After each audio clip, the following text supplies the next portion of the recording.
हर कोई चाहता है एक एस्थेटिक बॉडी, लेकिन ज्यादातर लोग उसे कभी अचीव नहीं कर पाते। और इसका रीजन ये नहीं है कि वो बहुत आलसी हैं, बल्कि इसलिए क्योंकि वो गलत ब्लूप्रिंट फॉलो कर रहे होते हैं। मैंने भी तब तक यही किया जब तक मुझे एस्थेटिक फिजिक का रियल फॉर्मूला समझ नहीं आया। वो रेशियोज जो बॉडी को वाइड शोल्डर्स, टाइट वेस्ट और एक शार्प लुक देते हैं। और इस वीडियो में मैं तुम्हें एग्जैक्ट 3 फेस प्लान बताने वाला हूँ जो किसी भी बॉडी टाइप, स्किनी, फैट या एवरेज को जितना रियलिस्टिकली और फास्ट पॉसिबल हो सके एक एस्थेटिक शेप में ट्रांसफॉर्म करने में हेल्प करेगा। लेकिन एक बात ध्यान से सुनो, अगर तुमने एक भी फेज मिस किया तो तुम्हारी प्रोपोर्शंस बिगड़ जाएंगी और बॉडी कभी ट्रूली एस्थेटिक नहीं लगेगी। इसलिए वीडियो एंड तक देखना।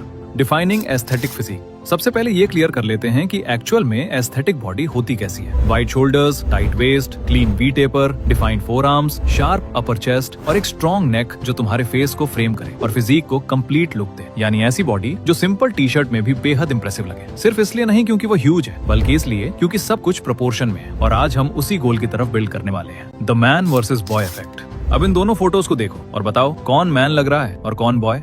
Obviously second one. ज्यादातर लोग सोच रहे होंगे कि डिफरेंस बियर्ड का है, कह सकते हो, लेकिन असली डिफरेंस बियर्ड नहीं है, वो है नेक। एक वाइडर, स्ट्रॉन्गर और डिफाइंड नेक तुम्हें इंस्टेंटली ज्यादा मैस्कुलिन दिखाती है, चाहे तुम बहुत ह्यूज ना भी हो। इसी वजह से कुछ फिजिक्स बॉयश लगती हैं और कुछ कंप्लीट, शार्प और प्रॉपरली एस्थेटिक। और जैसे ही तुम्हें ये बात समझ आती है, तुम्हारा ट्रेनिंग को देखने का पूरा तरीका बदल जाता है। The aesthetic ratio formula. Aesthetic body random exercises से नहीं बनती, वो सही रेशियो से बनती है। और ऑनेस्टली काश ये फॉर्मूला किसी ने मुझे डे 1 पर बता दिया होता। Number 1, shoulder to waist ratio. जितने वाइड तुम्हारे शोल्डर्स होंगे और जितनी टाइट तुम्हारी वेस्ट होगी, उतना ही स्ट्रॉन्ग तुम्हारा वी टेपर लगेगा, चाहे बॉडी वेट ज्यादा ना भी हो। Number 2, neck to trap ratio. एक स्ट्रॉन्ग, वेल डेवलप्ड नेक और अपर ट्रैप्स तुम्हारे पूरे फ्रेम को इंस्टेंटली बड़ा दिखाते हैं, जॉ लाइन को शार्पर बनाते हैं और फिजिक को ज्यादा मैस्कुलिन लुक देते हैं। Number 3, upper chest to mid torso ratio. जब अपर चेस्ट प्रॉपरली हाई दिखती है और मिड टॉर्सो टाइट रहता है, तो पूरा अपर बॉडी ज्यादा लिफ्टेड, बल्की और क्लीन दिखता है। यही वो 3 रेशियोज हैं जो एक एवरेज बॉडी और एक एस्थेटिक बॉडी के बीच एक्चुअल डिफरेंस क्रिएट करते हैं। और अब मैं तुम्हें एग्जैक्टली बताने वाला हूँ कि इन्हें बिल्ड कैसे करना है। Phase 1,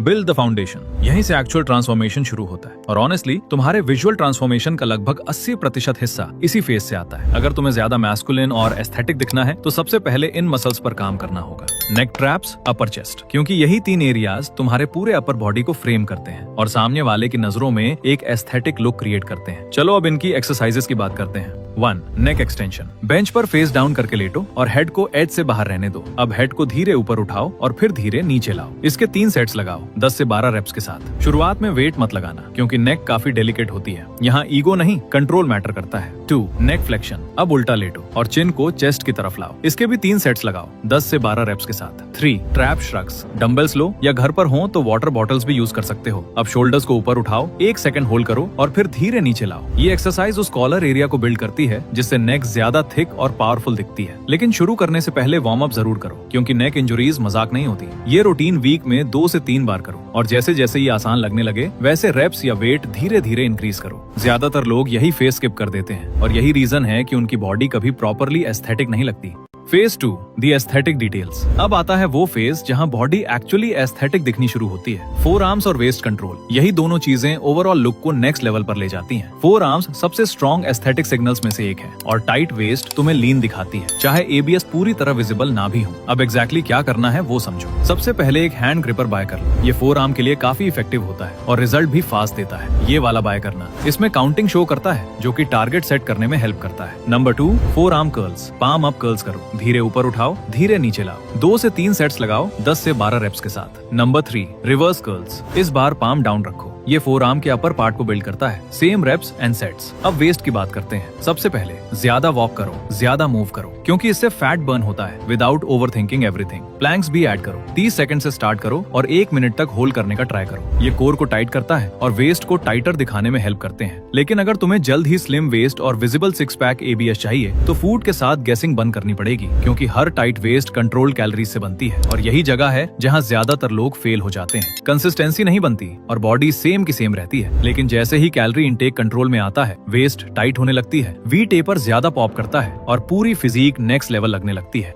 phase 3 build the taper. Taper physique build करने के लिए शोल्डर्स और लैट्स पे ध्यान देना होगा, क्योंकि बिना वाइड शोल्डर्स और सॉलिड लैट्स के प्रॉपर वी टेपर बनता ही नहीं है। और ऑनेस्टली यही वो पार्ट है जो अपर बॉडी को इंस्टेंटली वाइडर लुक देता है। अब बात करते हैं उन एक्सरसाइजेस की जो तुम्हें एक्चुअली चाहिए। 1 पाइक पुशअप्स। ये फ्रंट डेल्स को टारगेट करता है। पुशअप पोजीशन में आओ, हिप्स ऊपर रखो और हेड नीचे। अब धीरे नीचे जाओ और फोर्स के साथ ऊपर पुश करो। 2 सेट से स्टार्ट करो 10 से 12 रेप्स के साथ। 2 लैटरल रेजेस। ये साइड डेलेट्स के लिए इफेक्टिव है। डंबल्स यूज करो या घर पर हो तो वाटर बॉटल्स भी चल जाएंगी। शोल्डर लेवल तक उठाओ और नीचे आते वक्त टाइम को कंट्रोल रखो। इसके भी 2 सेट्स लगाओ। 3 rear dealt fly. Rear delts के लिए थोड़ा आगे बेंड हो जाओ और आर्म्स को विंग्स की तरह बाहर और पीछे की तरफ लिफ्ट करो। तीनों एक्सरसाइजेस को 2 सेट से स्टार्ट करो। अब लैट्स की बात करते हैं। पुल अप्स या लैट फोकस रोज ऐड करो। बेसिकली ऐसी एक्सरसाइजेस जहां एल्बोज नीचे और पीछे पुल हो। यही मूवमेंट्स बैक को वाइड लुक देती हैं और वी टेपर को ज्यादा नोटिसेबल बनाती हैं। Training structure. अब ट्रेनिंग को अननेसेसरीली कॉम्प्लिकेटेड मत बनाओ, सिंपल रखो। एक बेसिक पीपीएल स्प्लिट फॉलो करो। Push day chest, shoulders, triceps. Pull day back, biceps. Leg day legs और कोर। इस साइकिल को वीक में 2 बार रिपीट करो, मतलब हर मसल वीक में 2 बार ट्रेन होगी और यही सबसे इफेक्टिव अप्रोच मानी जाती है। अब सबसे इंपॉर्टेंट रूल,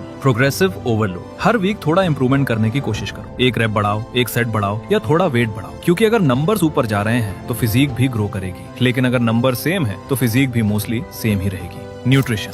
अब ऑनेस्टली न्यूट्रिशन के बिना ये सब प्रॉपर्ली वर्क नहीं करेगा, तो सबसे सिंपल ब्रेकडाउन समझ लो। Protein first. 1.6 से 2.2 ग्राम पर केजी बॉडी वेट, यही एक्चुअल में मसल बिल्ड करता है। कैलोरीज तुम्हारा गोल डिसाइड करती हैं। कार्ब्स तुम्हें ट्रेनिंग के लिए एनर्जी देते हैं। फैट्स हार्मोन्स को हेल्दी रखते हैं और ग्रीन्स डाइजेशन को क्लीन रखते हैं ताकि बॉडी प्रॉपर्ली ग्रो कर सके। जब फूड सही होने लगता है तो फिजिक की प्रोग्रेस भी काफी फास्ट दिखने लगती है। और अगर तुम्हें सिर्फ एक बेसिक वर्कआउट और डाइट प्लान चाहिए जिससे तुम फिट भी रहो और ज्यादा टेंशन भी ना रहे वर्कआउट करने की, तो बस कमेंट कर दो, उसको भी अच्छे से एक्सप्लेन कर दूंगा। या अगर किसी स्पेसिफिक बॉडी पार्ट का ट्यूटोरियल चाहिए जैसे वाइड शोल्डर, तो भी कमेंट में बताओ। तब तक के लिए ये वीडियो देख सकते हो।